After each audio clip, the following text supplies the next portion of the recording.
Burada işleyenlere bak, böyle ekseriyetin diğer zonalardan işine gösterdiği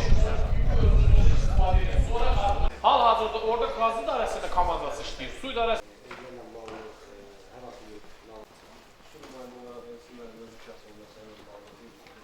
Hal-hazırda hazır vəziyyətdədir ki, hava şəraiti uyğun olan kimi yol çəkilişi. 5-10 gün bizə quru hava, günəşli hava olsa, yer qurursa, verilən təmirlərlə bağlı suallar varsa, bir mənalı şəkildə hamısı müsahibləri qayıtı göstərən insanlardan olabilir. Xahişim o ki, rəsmi şəkildə yəni rəsmi olsun, rəsmi müraciət edin, yəni mənzilli olaraq. Bizim işlərimiz mənzilli olsun, bizim məhkəməyimiz olsun, istəyə uyğun olaraq bizim imkanlara uyğun. Bu söz biraz narahat olsun, amma qısa müddətdə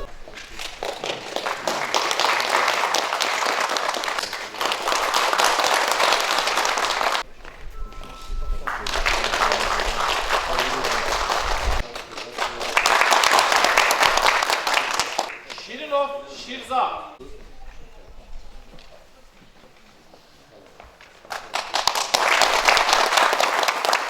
Zaman